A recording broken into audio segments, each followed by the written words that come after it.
Well, hello, everyone. I'm James Dobson, and you're listening to Family Talk, a listener-supported ministry. In fact, thank you so much for being part of that support for James Dobson Family Institute.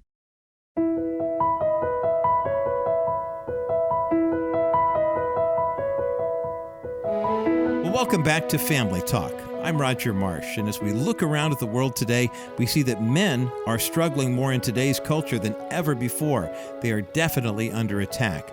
And on today's program, we're going to hear the conclusion of a powerful conversation that will help us to take a look at what men have been up against and what God's design for masculinity truly is. Joining us again on the program is our co-host Gary Bauer and his special guest, Dr. Owen Strachan. Dr. Owen Strachan is provost and research professor of theology at Grace Bible Theological Seminary. He's also a senior fellow with the Family Research Council as well. Dr. Strachan earned his Ph.D. from Trinity Evangelical Divinity School and is the author of several books. You may recall a couple years ago, he joined Dr. Dobson for a conversation on his book, Christianity and Wokeness. Well, his newly released book is entitled The War on Men, Why Society Hates Them and Why We Need Them. Dr. Strachan and his wife Bethany have 3 children they are raising together. What a blessing that is for both of them. Our co-host, Gary Bauer, is the Senior Vice President of Public Policy here at the Dr. James Dobson Family Institute. He's also the host of the Defending Faith, Family, and Freedom podcast here at the JDFI. So without further ado, let's join co-host Gary Bauer and his guest, Dr. Owen Strachan, right here, right now on Family Talk.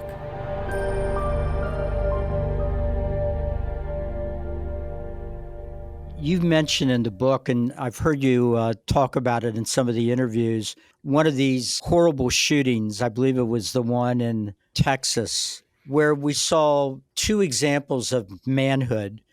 One, unfortunately, among the law enforcement officers that were called to the school and what they did. And then another example of one single man who acted completely differently. Could you share that with us? I thought that was a powerful explanation of the 2 models. Yes, that's very well framed. There's 2 models of manhood today that are very much active in the public square. And the first is the one we've been mapping in terms of ideology that trains men to think that their God-given natural wiring and instincts toward aggression, toward action, toward stepping in when there's a crisis, all of that is bad. And all of that is penalized. And we saw that literally a year ago in Uvalde, Texas, where there was a young man, a disaffected young man. Have we not heard this story tragically so many times in the last 20 years? Is anybody paying attention to this? This is an epidemic. When these shootings happen, by the way, our media says, see, this is what happens when young men are strong, when they're told to be traditional.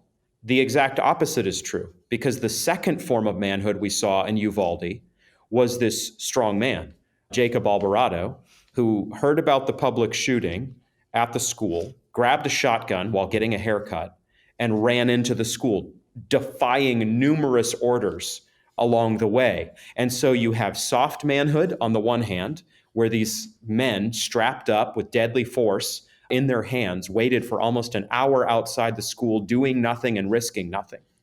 And then you had strong manhood on the other side, where this one guy who isn't even supposed to be at the scene runs into the school, saves many lives. And I think that is a perfect picture of gender ideology today and its absolutely horrific effects. If men have the masculinity extracted from their neck, if men are medicated, as you talked about some minutes ago, such that their God-given aggressiveness in an appropriate form, it has to be shepherded and trained, is taken from them, we are not in a safer place. Everyone is in a far more dangerous place. So you referred to this in the book as the heroes test, right? Which worldview produces heroes? And it seems pretty clear. There was the incident on the subway in New York sometime in the last year where, unfortunately, there was somebody that appeared very threatening. There were older people in the subway. There were women on the subway.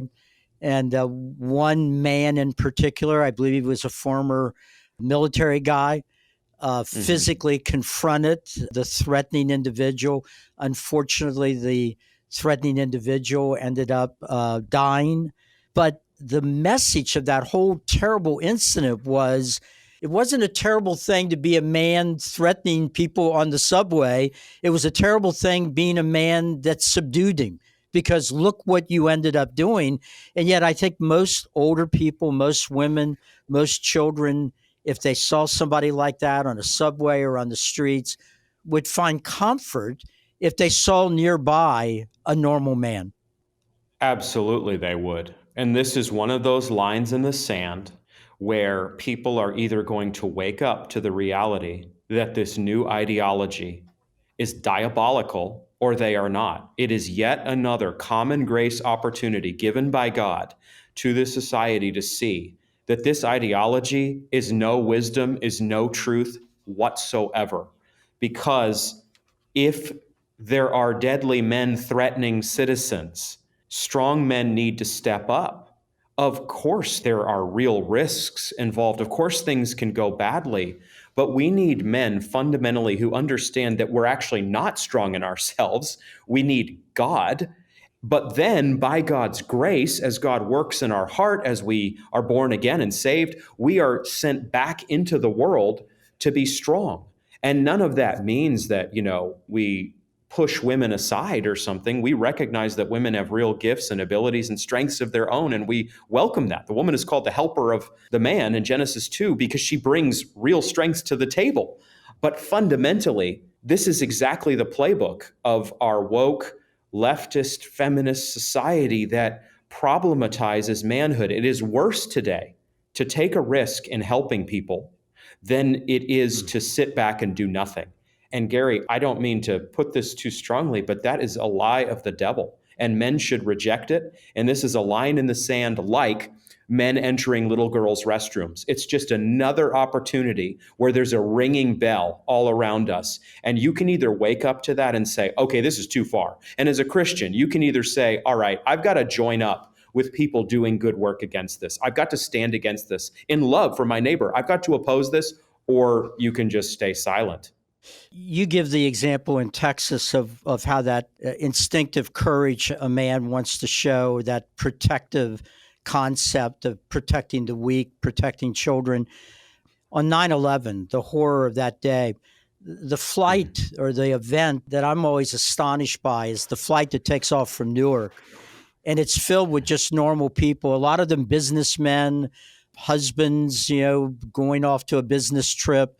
There were a number of different kinds of individuals, but they're the first plane where all the passengers understand that America's under attack. And so we've got a big record of what happens on the plane. But what we know is the men on the plane decided they had to stop the hijackers. So these men from all walks of life run down the aisle into the teeth of men armed with box cutters. And they bring that plane down. They all perish. But by doing that, they saved the country even more horror, even more evil that our enemies planned for us that day, but didn't happen because those men did a very manly thing. Absolutely. And you just, the mind boggles to think about what those men would think now, 22 years later. How would the public, how would the media receive those men today? But you are completely right. Todd Beamer and others, the Wheaton graduate, they acted in a fundamentally self-sacrificial and courageous way. And that is what calls to a man. Men do not actually want a quiet, soft, tame, easy life. I mean, we all enjoy comfort to a degree, don't get me wrong, and that's not necessarily bad. God has given us lots of gifts and blessings in this life. He's filled it with goodness. But fundamentally, men watch adventure movies and war movies to relax. That's what they watch to relax, at least some of the time. You're not watching fairy tales. And the reason for that, at least some of the time, is that there is a God-given instinct in a man to want to be ultimately like the ultimate hero, Jesus Christ, who did not choose ease and passivity and comfort, but embraced the call of the wild, embraced the call of the cross, and died for sinners and faced down the enemy of God's church, the devil. The reason the Son of God appeared, 1 John 3:8, was to destroy the works of the devil. So there is a little common grace whisper in our hearts as men to not go quietly into the darkness, but to strike up a candle and do what we can for the glory of God. You're listening to Family Talk, and I'm Roger Marsh, just jumping in for a brief moment here. From all of us here at the Dr. James Dobson Family Institute, we thank you for listening today and for making us a part of your day each and every day.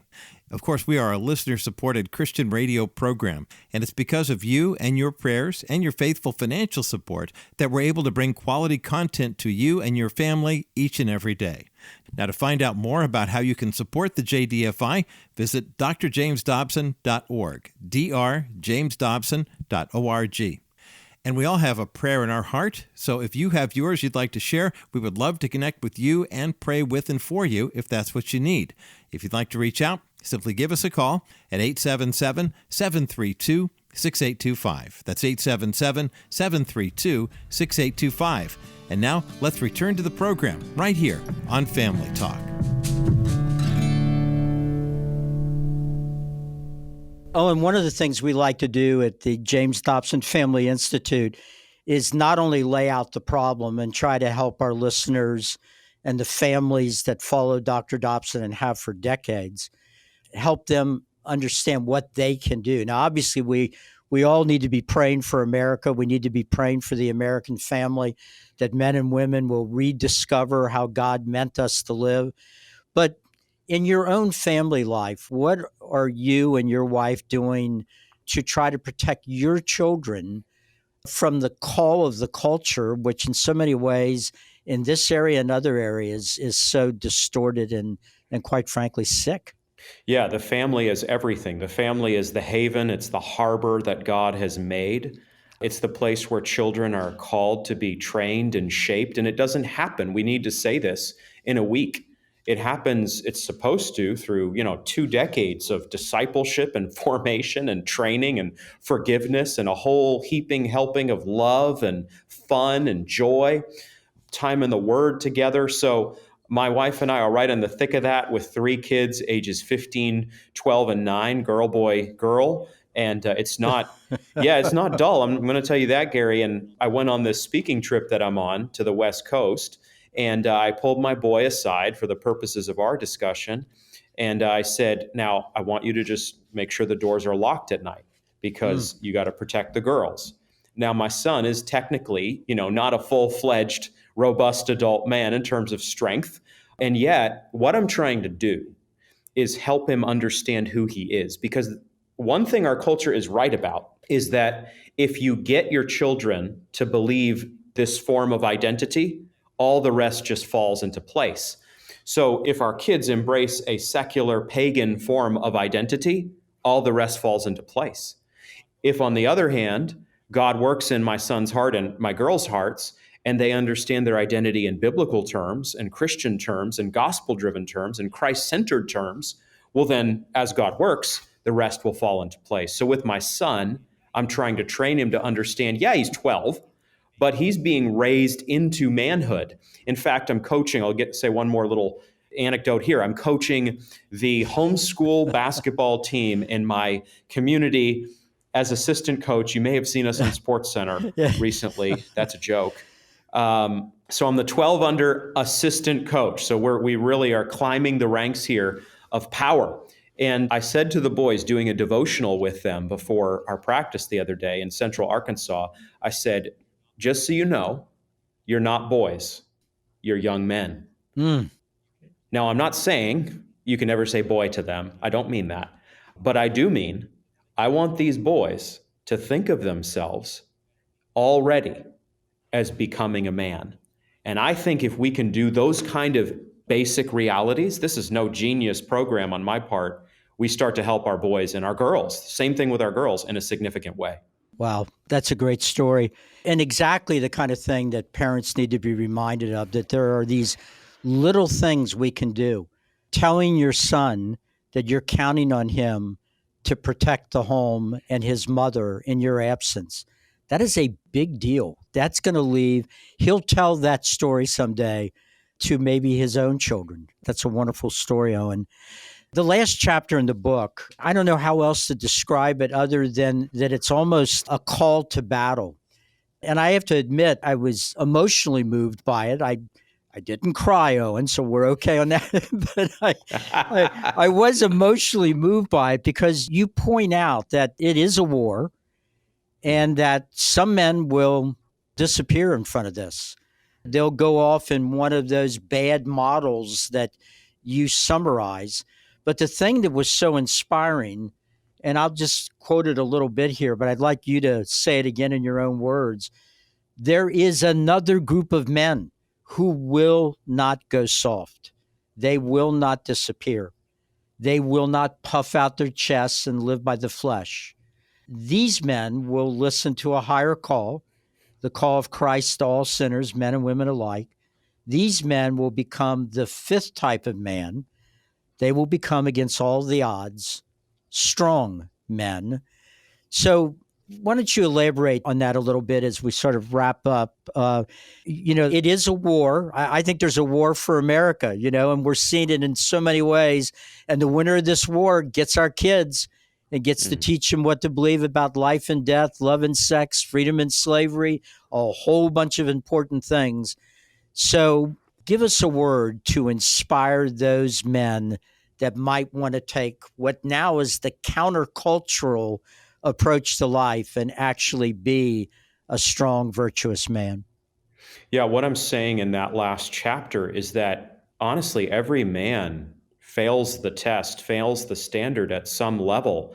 We're not the strong man. Ultimately, it's only Jesus Christ who can win this battle. And it's only Jesus Christ, just to be very clear, who is going to win this battle. So let everyone be on notice about that out there in the broader world. But while Christ tarries, we are called to be his witnesses as men and women alike. And men are called to lead in this mission, and men are called to lead in self-sacrifice. Men are called, absolutely, the culture is wrong, to take risks. Men are called to build things.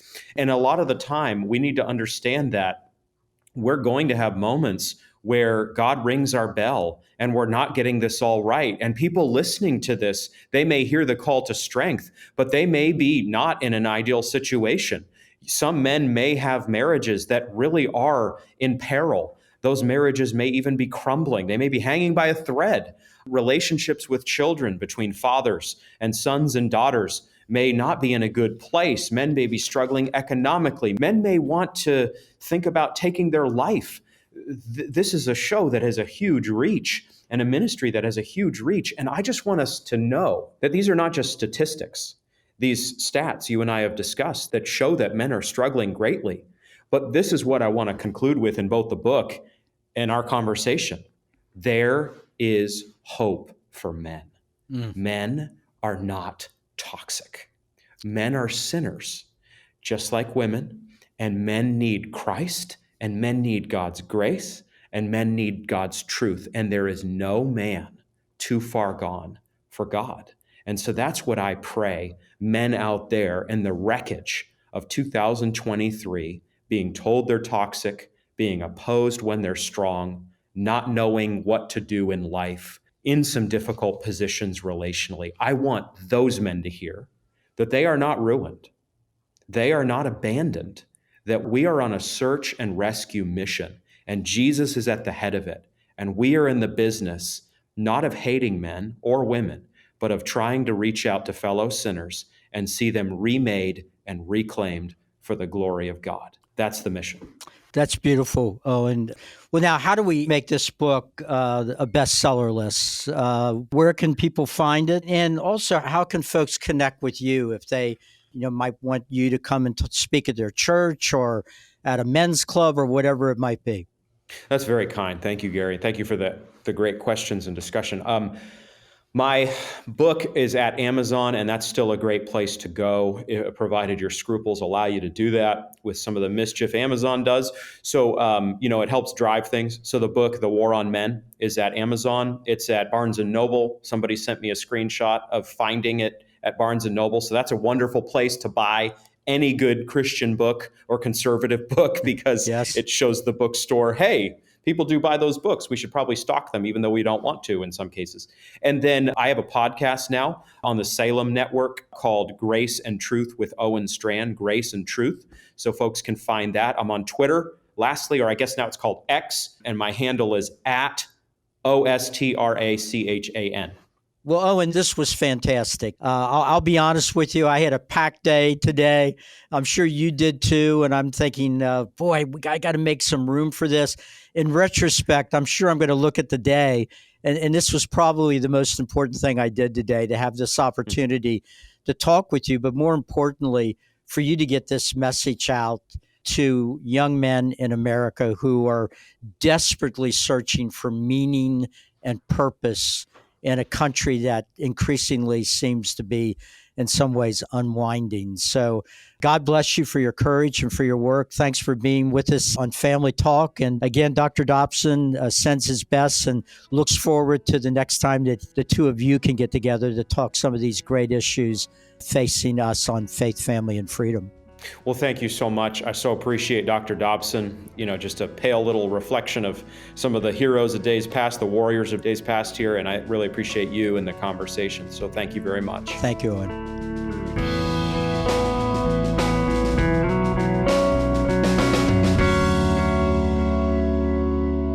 Well, I hope you found this conversation between Gary Bauer and his guest, Dr. Owen Strachan, to be encouraging. Please keep the boys and men, young and old in your life, in your prayers as they navigate the challenges to be strong, God-led leaders. And men in the world today, remember, you often receive more pressure than praise. So much is being asked of you these days. You're asked to maintain the home, manage the finances, and make every possible effort to raise your family according to godly values and principles. It definitely is not easy, and you were not meant to do this alone. So here at the Dr. James Dobson Family Institute, we have a couple of resources to share with you as we conclude today's program. One of them is our 10-day Straight Talk to Men email series. It's based on Dr. Dobson's best-selling book, Straight Talk to Men, and it'll help you sharpen the tools that God has given you to live your life amidst today's confusing and sometimes broken culture. Now, to sign up for this 10-day email series, all you have to do is go to drjamesdobson.org/straight talk. That's drjamesdobson.org/straight talk. And by the way, if you're interested in ordering a copy of Dr. Dobson's book, Straight Talk to Men, you'll find that on our website as well at drjamesdobson.org. Well, thanks so much for listening today and all throughout the week. And before we part ways for the weekend, pray that God would continue to richly bless you and your family as you grow deeper in your relationship with Him.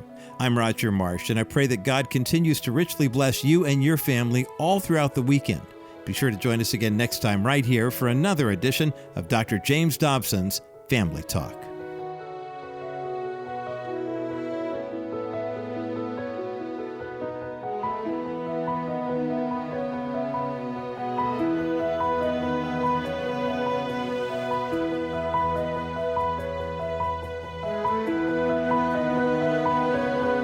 This has been a presentation of the Dr. James Dobson Family Institute.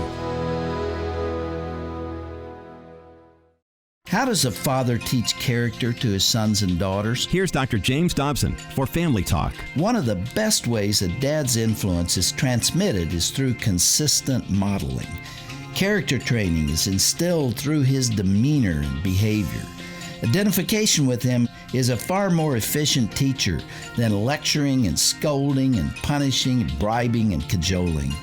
Children watch their dads intently, noting every minor detail of his behavior and values. It's probably true in your home, too. Your kids will imitate much of what you do. If you blow up regularly and insult your wife, your boys will tend to treat their mother and other females disrespectfully. If you curse or smoke or fight with your coworkers, your children will probably follow suit. If you're selfish or mean or angry, you'll see those characteristics displayed in the next generation. Fortunately, the converse is also true. If you're honest and trustworthy, caring, loving, self-disciplined, and God-fearing, your boys will be influenced by those traits as they age. So much depends on what they observe in you, for better or worse.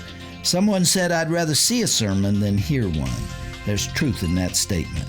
Children may not remember what you say at home, but they're usually impacted for life by what you do there. To find out how you can partner with Family Talk, go to drjamesdobson.org. Hey everyone, Roger Marsh here for Family Talk. Where can you go to receive support and advice for you and your family? Family Talk interacts with millions of people every day with inspiring advice and tips from Dr. James Dobson on what matters to you the most.